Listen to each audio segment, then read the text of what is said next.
അപ്പോൾ കഴിഞ്ഞ വീഡിയോസിൽ നമ്മൾ എന്താണ് പറഞ്ഞത്? ഫാരഡേ ലോസുമായി, അതായത് ഫാരഡേ ലോസ് ഓഫ് ഇലക്ട്രോളിസിസുമായി ബന്ധപ്പെട്ടുള്ള പ്രോബ്ലമാണ് ചെയ്യുന്നത് അല്ലേ?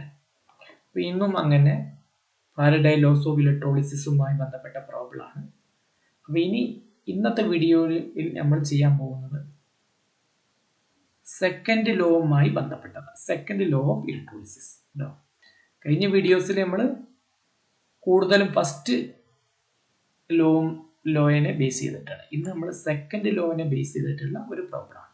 ഓക്കെ, നമ്മൾ നോക്കാം സെക്കൻഡ് ലോ എങ്ങനെയായത് നോക്കാം. 2 ഇലക്ട്രോലൈറ്റിക് സെൽ, 2 ഇലക്ട്രോലൈറ്റിക് സെൽ ഉണ്ട് എന്ന് പറഞ്ഞു കഴിഞ്ഞാൽ അതെന്താണ്? Second law. Containing silver nitrate solution and copper sulphate solution are connected in series, അങ്ങനെയാണ് സെക്കൻഡ് ലോയിൽ പറയുന്നത്.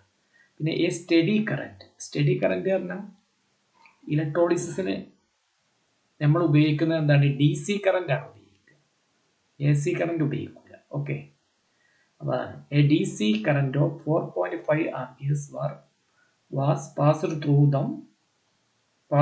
them till 1.078 gram of silver was deposited.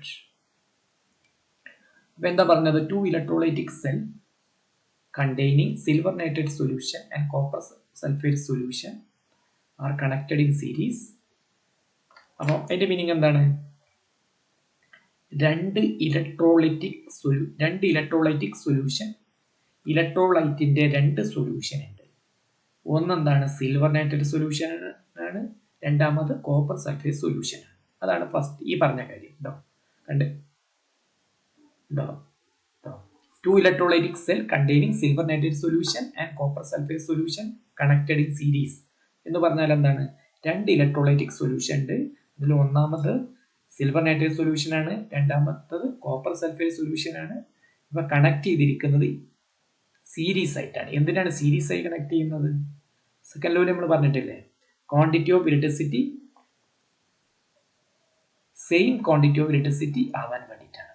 Okay, എന്നിട്ട് പറയാം a steady current, steady current ആണ് D C current of 4.5 amperes was passed through them, അതിലൂടെ pass ചെയ്തു. ഏതുവരെ? till 1.78 gram of silver was deposited. കേട്ടോ, അപ്പൊ 2 ഇലക്ട്രോലൈറ്റിക് സൊല്യൂഷൻ എടുത്തു. ഒന്ന് കോപ്പർ സൾഫേറ്റ് ആണ്, രണ്ടാമത് സിൽവർ നൈട്രേറ്റ് ആണ്. എന്നിട്ട് അതിലൂടെ എന്ത് പാസ് ചെയ്തു? എന്നിട്ട് അത് സീരീസ് ആയിട്ടാണ് കണക്ട് ചെയ്തത്. അപ്പൊ സീരീസ് ആയി കണക്ട് ചെയ്തതെന്ന് പറഞ്ഞാൽ സെയിം ക്വാണ്ടിറ്റി ഓഫ് ഇലക്ട്രിസിറ്റി ആണ് പാസ് ചെയ്തത്. കേട്ടോ, അപ്പോൾ സെയിം ക്വാണ്ടിറ്റി ഓഫ് ഇലക്ട്രിസിറ്റി, ആ സെയിം ക്വാണ്ടിറ്റി ഓഫ് ഇലക്ട്രിസിറ്റി എത്രയെന്ന് നമുക്ക് പറഞ്ഞു തന്നിട്ടില്ല, അത് നമ്മൾ കണ്ടുപിടിക്കണം. പക്ഷെ ഒരു കാര്യം പറഞ്ഞിട്ടുണ്ട്, എത്ര കറന്റ് ആണ് പാസ് ചെയ്യുന്നതെന്ന് പറഞ്ഞിട്ടുണ്ട്. എത്ര കറന്റ് ആണ്? 4.5 amperes. എത്ര ക്വാണ്ടിറ്റി ഓഫ് ഇലക്ട്രിസിറ്റി ആണെന്ന് പറഞ്ഞിട്ടില്ല. ക്വാണ്ടിറ്റി ഓഫ് ഇലക്ട്രിസിറ്റിയും കറന്റും തമ്മിലുള്ള ബന്ധം എന്താണ്? ഒരു സെക്കൻഡിൽ ഫ്ലോ ചെയ്യുന്ന ഇലക്ട്രിസിറ്റിയാണ്, ഒരു സെക്കൻഡിൽ ഫ്ലോ ചെയ്യുന്ന ചാർജ് അല്ലെങ്കിൽ ഇലക്ട്രിസിറ്റിയാണ് കറന്റ് എന്ന് പറയുന്നത്. കേട്ടോ, പക്ഷെ ക്വാണ്ടിറ്റി ഇലക്ട്രിസിറ്റി എന്ന് പറഞ്ഞു കഴിഞ്ഞാൽ ടോട്ടൽ ഇലക്ട്രിസിറ്റിയാണ്.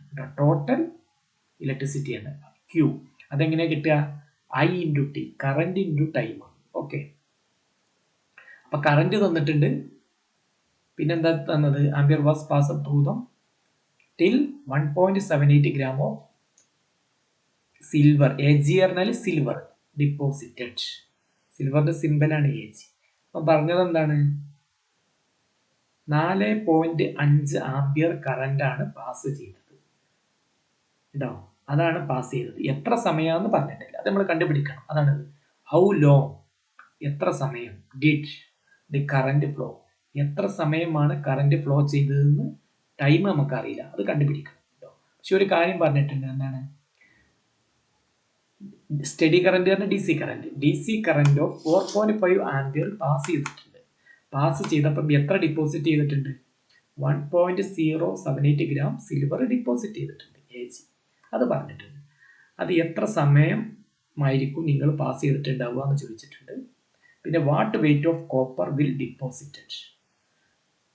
കേട്ടോ, അപ്പം 4.5 amperes പാസ് ചെയ്തപ്പം 1.078 gram സിൽവർ ഡിപ്പോസിറ്റ് ചെയ്തിട്ടുണ്ട്. അങ്ങനെ ഡിപ്പോസിറ്റ് ചെയ്തിട്ടുണ്ടെങ്കിൽ എത്ര സമയം 4.5 amperes പാസ് ചെയ്തിട്ടുണ്ട് എന്ന് നമ്മൾ ആ ടൈം കണ്ടുപിടിക്കണം. അതേപോലെ എത്ര കോപ്പറാണ് ഡെപ്പോസിറ്റ് ചെയ്തതെന്ന് നമ്മൾ കണ്ടുപിടിക്കണം. Okay. Atomic mass of silver തന്നിട്ടുണ്ട്. അറ്റോമിക് മാസ് പറഞ്ഞാൽ മോളാർ മാസ് അത് തന്നിട്ടുണ്ട് 1.7.8 gram. Molar mass of silver 107.8 gram. കോപ്പറിൻ്റെത് 63.5 ഗ്രാം. അപ്പം എന്താണ് ക്വസ്റ്റ്യനിൽ മൊത്തത്തിൽ പറഞ്ഞത് എന്താണ്? 2 ഇലക്ട്രോലൈറ്റിക് സൊല്യൂഷൻ ഉണ്ട്. ഒന്ന് സിൽവർ നൈട്രേറ്റ് സൊല്യൂഷൻ ആണ്, രണ്ടാമത്തത് കോപ്പർ സൾഫേറ്റ് സൊല്യൂഷൻ ആണ്. എന്നിട്ട് നമ്മളോട് എന്താ പറഞ്ഞത്? അത് സീരീസ് ആയി കണക്ട് ചെയ്ത്. സീരീസ് ആയി കണക്ട് ചെയ്തെന്ന് പറഞ്ഞാൽ സെയിം ക്വാണ്ടിറ്റി ഓഫ് ഇലക്ട്രിസിറ്റി ആണ് ഫ്ലോ ചെയ്യുന്നത് കേട്ടോ. ഇനി പിന്നെന്താ പറഞ്ഞത്? 4.5 ആംപിയർ കറന്റ് ആണ് ഇതിലൂടെ പാസ് ചെയ്തത്. എത്ര നേരം പാസ് ചെയ്തതെന്ന് നമുക്കറിയില്ല, അത് നമ്മൾ കണ്ടുപിടിക്കണം.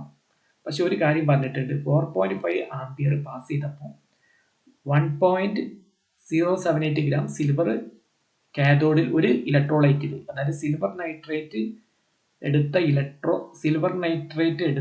ഇലക്ട്രോഡിൽ 1.078 ഗ്രാം സിൽവർ ഡെപ്പോസിറ്റ് ചെയ്തിട്ടുണ്ട് എന്ന് പറഞ്ഞിട്ടുണ്ട്. എത്ര നേരം പാസ് ചെയ്തിട്ടുണ്ട് എന്ന് പറഞ്ഞിട്ടില്ല. അതാണ് how long did the current flow. Current 4.5 ampere current pass ചെയ്തു, പക്ഷെ എത്ര സമയമാണ് പാസ് ചെയ്തതെന്ന് പറഞ്ഞിട്ടില്ല. പക്ഷെ എന്ത് പറഞ്ഞു തന്നിട്ടുണ്ട്? എത്ര ഗ്രാം സിൽവർ ആണ് ഡിപ്പോസിറ്റ് ചെയ്തത് എന്ന് പറഞ്ഞിട്ടുണ്ട് കേട്ടോ. അതേപോലെ തന്നെ കോപ്പർ സൾഫേറ്റ് എടുത്ത ഇലക്ട്രോലൈറ്റ് സൊല്യൂഷനിൽ അതിൽ എത്ര കോപ്പർ ഡിപ്പോസിറ്റ് ചെയ്യുന്നുണ്ട് എന്ന് നമ്മൾ കണ്ടുപിടിക്കണം. ഓക്കെ. പിന്നെ അറ്റോമിക് മാസ്, അതായത് മോളാർ മാസ് തന്നിട്ടുണ്ട്, സിൽവറിന്റെയും കോപ്പറിന്റെയും. ഓക്കെ. അപ്പം 2 ഇലക്ട്രോലൈറ്റിക് സൊല്യൂഷൻ ഉണ്ട്. രണ്ടിലൂടെയും സ്റ്റഡി കറന്റ് 4.5 ആംപിയർ പാസ് ചെയ്യുന്നുണ്ട്.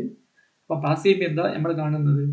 1.078 ഗ്രാം സിൽവർ ഒരു ഇലക്ട്രോലൈറ്റിക് സൊല്യൂഷൻ, അതായത് സിൽവർ നൈട്രേറ്റ് എടുത്ത സൊല്യൂഷനിൽ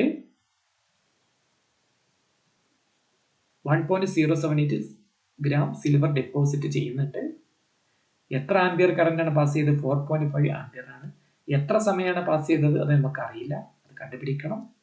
അതേപോലെ തന്നെ ഈ കോപ്പർ സൾഫേറ്റ് എടുത്ത ഇലക്ട്രോഡിൽ എത്ര കോപ്പറാണ് ഡിപ്പോസിറ്റ് ചെയ്യുന്നതെന്നും നമ്മൾ കണ്ടുപിടിക്കണം കേട്ടോ. അതാണ് ക്വസ്റ്റ്യൻ. അപ്പൊ നമ്മൾ നോക്കാം. തന്നതൊക്കെ എഴുതാം. Current I.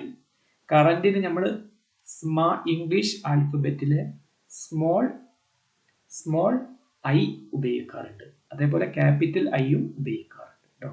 അപ്പൊ നമ്മളിവിടെ ക്യാപിറ്റൽ ഐ ആണ് ഉപയോഗിക്കുന്നത് കേട്ടോ. Current I passed 4.5 amperes. അതൊന്നല്ലോ 4.5 ആംപിയേഴ്സ്.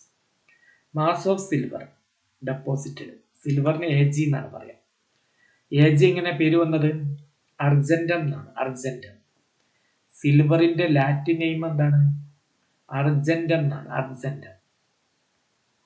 അതെങ്ങനെയാണ് അർജന്റം എന്ന് വന്നത്?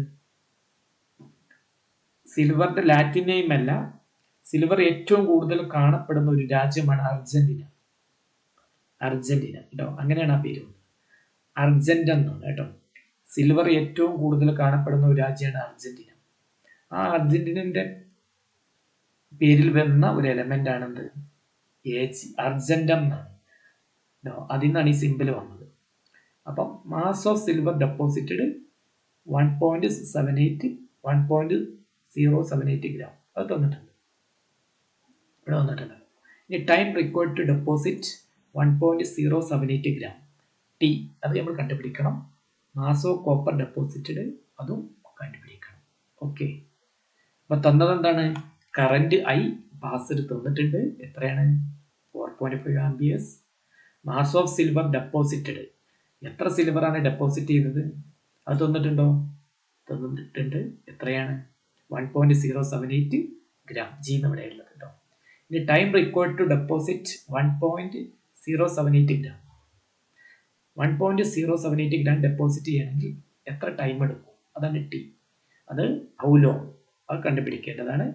മാസ് ഓഫ് കോപ്പർ ഡെപ്പോസിറ്റഡ് അതെന്താണ്? ക്വസ്റ്റ്യൻ മാർക്ക് കണ്ടുപിടിക്കണം. ഓക്കെ. ഫസ്റ്റ് നമ്മൾ സിൽവറിന്റെ കാര്യം, സിൽവർ വെച്ചിട്ടുള്ള നമുക്ക് ചെയ്യാം. സിൽവർ ഡെപ്പോസിറ്റ് ചെയ്ത കാര്യം നമ്മളോട് പറഞ്ഞല്ലോ. ഓക്കെ. അപ്പൊ സിൽവറിന്റെ റിയാക്ഷൻ ചെയ്ത കേട്ടോ. അപ്പൊ ഈ റിയാക്ഷൻ പ്രകാരം നോക്കിങ്ങൾ ഒരു സിൽവർ ആറ്റം ഡെപ്പോസിറ്റ് ചെയ്യണമെങ്കിൽ ഒരു ഇലക്ട്രോൺ വേണം. ഒരു സിൽവർ ആറ്റം ഡെപ്പോസിറ്റ് ചെയ്യണമെങ്കിൽ ഒരു ഇലക്ട്രോൺ വേണം. അങ്ങനെയാണെങ്കിൽ 1 മോൾ സിൽവർ ആറ്റം ഡെപ്പോസിറ്റ് ചെയ്യണമെങ്കിൽ എത്ര ഇലക്ട്രോൺ വേണം? 1 മോൾ ഇലക്ട്രോൺ വേണം. ഇനി 1 മോൾ സിൽവർ എന്ന് പറഞ്ഞു കഴിഞ്ഞാൽ എത്ര ഗ്രാമാണ്? അത് ക്വസ്റ്റ്യനിൽ തന്നിട്ടുണ്ട്. എത്രയാണത്? ഇവിടെ തന്നിട്ടുണ്ട്. എത്രയാണ്? 107.8 ഗ്രാം. ഇതാണ് മോളാർ മാസ് അല്ലെങ്കിൽ അറ്റോമിക് മാസ് എന്നൊക്കെ പറയും. ശരിക്കും ഗ്രാം അറ്റോമിക് മാസ് എന്നാണ്.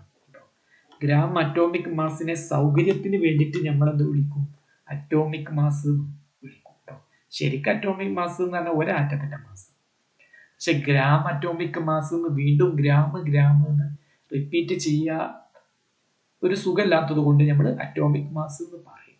പക്ഷെ അറ്റോമിക് മാസ് എന്ന് ഉദ്ദേശിക്കുന്നത് ഗ്രാം അറ്റോമിക് മാസ് ആണ്, അല്ലെങ്കിൽ മോളാർ മാസ് ആണ്. അത് എത്രയാണ്? 1.7 107.8 ഗ്രാം ആണ് കേട്ടോ. അപ്പൊ 107.8 ഗ്രാം സിൽവർ ഡെപ്പോസിറ്റ് ചെയ്യണമെങ്കിൽ എത്ര ഇലക്ട്രോൺ വേണം? 1 മോൾ ഇലക്ട്രോൺ വേണം. 1 മോൾ ഇലക്ട്രോൺ വേണം. ഇനി 1 മോൾ ഇലക്ട്രോൺ എന്ന് പറഞ്ഞാൽ എത്ര കൂളം ഇലക്ട്രിസിറ്റിയാണ്? 96,500 കൂളം ഇലക്ട്രിസിറ്റിയാണ്. ഇവിടെ എഴുതിയിട്ടുണ്ട് കേട്ടോ. അപ്പൊ ടു ഡെപ്പോസിറ്റ് 107 സീറോക്ക് നമ്മൾ നോട്ട് എന്ന് പറയുന്നു. അപ്പൊ 107.8 ഗ്രാം ഓഫ് സിൽവർ ഡെപ്പോസിറ്റ് ചെയ്യണമെങ്കിൽ 96,500 കൂളം എന്ന് ഇവിടെ ഉണ്ട്. സി എന്ന് വിട്ടു പോയിട്ടുണ്ടോ? 96,500 കൂളം ഈസ് റിക്വയർഡ് ആണല്ലോ. 107 ഗ്രാം എന്ന് പറഞ്ഞു കഴിഞ്ഞാൽ 1 മോൾ സിൽവർ ആണ്. അത് ഡെപ്പോസിറ്റ് ചെയ്യണമെങ്കിൽ എത്ര വേണം? 1 മോൾ ഇലക്ട്രോൺ. 1 മോൾ ഇലക്ട്രോൺ എന്ന് പറഞ്ഞാൽ 96,500 കൂളമാണ്. ഇവിടെ ക്യാപിറ്റൽ സി എഴുതണം. അത് ഞാൻ വിട്ടുപോയിട്ടുണ്ട് കേട്ടോ. ഇവിടെ എഴുതണം. ക്യാപിറ്റൽ സി ഈസ് റിക്വയർഡ് എഴുതാം. എന്നിട്ട് എഴുതാം നേരത്തെ പോലെ തന്നെ 107 ഗ്രാം ഡെപ്പോസിറ്റ് ചെയ്യണമെങ്കിൽ 96,500 കൂളം വേണം. അങ്ങനെയാണെങ്കിൽ 1 ഗ്രാം ഡെപ്പോസിറ്റ് ചെയ്യണമെങ്കിൽ എത്ര വേണം? ഒന്നുമില്ല, 96,500 കൂളം ഡിവൈഡഡ് ബൈ 107. 107 അല്ല, 10 നോട്ട് പറഞ്ഞാൽ 0 എന്നാ. 107 107.8 ഡിവൈഡ് ചെയ്യാം. അപ്പൊ ഡിവൈഡ് ചെയ്യുമ്പോൾ നമുക്ക് 1 ഗ്രാമിന് എത്രയാണ് കിട്ടും. ഓക്കെ, ചെയ്താൽ 1 ഗ്രാമിന് എത്രയെന്ന് കിട്ടി. അപ്പം 1.07 ഗ്രാം ഡെപ്പോസിറ്റ് ചെയ്യണമെങ്കിൽ എന്താ ചെയ്യുക? അതിനോട് മൾട്ടിപ്ലൈ ചെയ്യുക. 1 gram deposit, 1 gram silver deposit ചെയ്യണമെങ്കിൽ ഇത്രയും കൂളം ഇലക്ട്രിസിറ്റി വേണം. അങ്ങനെയാണെങ്കിൽ 1.078 ഗ്രാം ഡെപ്പോസിറ്റ് ചെയ്യണമെങ്കിൽ ഇൻറ്റു 1.078 ഗ്രാം മൾട്ടിപ്ലൈ ചെയ്യുക. അപ്പൊ നമുക്ക് കിട്ടും. എന്താണ് കിട്ടുക? 1.078 ഗ്രാം ഡെപ്പോസിറ്റ് ചെയ്യണമെങ്കിൽ 1.078 ഗ്രാം ഡെപ്പോസിറ്റ് ചെയ്യണമെങ്കിൽ 965 കൂളം ഇലക്ട്രിസിറ്റി എന്ന് കിട്ടും. ഓക്കെ, അത് ഞാൻ ഇവിടെ എടുത്ത് എഴുതിയിട്ടുണ്ട്. ദാറ്റ് ഈസ് ഐ എന്നാണ്. ദാറ്റ് ഈസ് 96,500, അതായത് 965 965 coulomb charge was passed through the electrolyte. അപ്പൊ ഈ ഇലക്ട്രോലൈറ്റിലൂടെ എത്ര സിൽവർ നൈട്രേറ്റും കോപ്പർ സൾഫേറ്റും സീരീസ് ആയാണ് കണക്ട് ചെയ്തത്. അതുകൊണ്ട് രണ്ടിലൂടെയും പാസ് ചെയ്തത് എത്ര ആയിരിക്കും? 965 കൂളം ഇലക്ട്രിസിറ്റി ആയിരിക്കും. അത്രയാണ് പാസ് ചെയ്തത്. അപ്പൊ ക്യൂ കിട്ടി നമുക്ക് കേട്ടോ. അപ്പം കാരണം 1078 ഗ്രാം സിൽവർ ആണ് ഡെപ്പോസിറ്റ് ചെയ്തത്. അത് അത്ര ഡെപ്പോസിറ്റ് ചെയ്യണമെങ്കിൽ 965 കൂളം ഇലക്ട്രിസിറ്റി അതിലൂടെ പാസ് ചെയ്തിട്ടുണ്ടാവും. അപ്പൊ ക്യൂ കിട്ടി. പിന്നെ ഐ തന്നിട്ടുണ്ട് 4.5 ആംബിയേഴ്സ് എന്ന് തന്നിട്ടുണ്ട് കേട്ടോ. അപ്പൊ നമ്മൾ പഠിച്ചിട്ടുണ്ട് Q equal to I T. അതാണ് സിൻസ് എന്ന് പറഞ്ഞാൽ ബിക്കോസ് ഓഫ് എന്നാണ്, ആയതിനാൽ കേട്ടോ. ബിക്കോസ് ഓഫ് സിൻസ് പറഞ്ഞാൽ ആയതിനാൽ. Q equal to I T. I T ആണല്ലോ, ഐ ടി ആണ്. അതുകൊണ്ട് T equal to Q by Q പറഞ്ഞാൽ ഐ ടി. അപ്പൊ ടി എന്ന് പറഞ്ഞാൽ ക്യൂ ബൈ ഐ എന്നാണ് കിട്ടുക കേട്ടോ. ക്യൂ എന്ന് പറഞ്ഞാൽ ക്വാണ്ടിറ്റി ഓഫ് ഇലക്ട്രിസിറ്റി. എത്ര ഇലക്ട്രിസിറ്റിയാണ് പാസ് ചെയ്തത്? 965 കേട്ടോ. ഐ ഇവിടെ തന്നാണ് കേട്ടോ. അപ്പൊ നമുക്ക് ടി കിട്ടും 965 ഡിവൈഡഡ് ബൈ 4.5 ആംബിയേഴ്സ് കേട്ടോ. അപ്പൊ നമുക്ക് എന്ത് കിട്ടും? 214.4 സെക്കൻഡ് എന്ന് കിട്ടും. ഐ സെക്കൻഡ് ആണല്ലോ. അപ്പൊ എത്ര സെക്കൻഡ് ആണ് പാസ് ചെയ്തത്? സിൽവർ നൈട്രേറ്റിലൂടെയും കോപ്പർ സൾഫേറ്റിലൂടെയും എത്രയാണ് പാസ് ചെയ്തത്? 214 സെക്കൻഡ് സമയമാണ് പാസ് ചെയ്തത്. ഓക്കെ, ബാക്കി നമുക്ക് അടുത്ത വീഡിയോയിൽ പറയാം.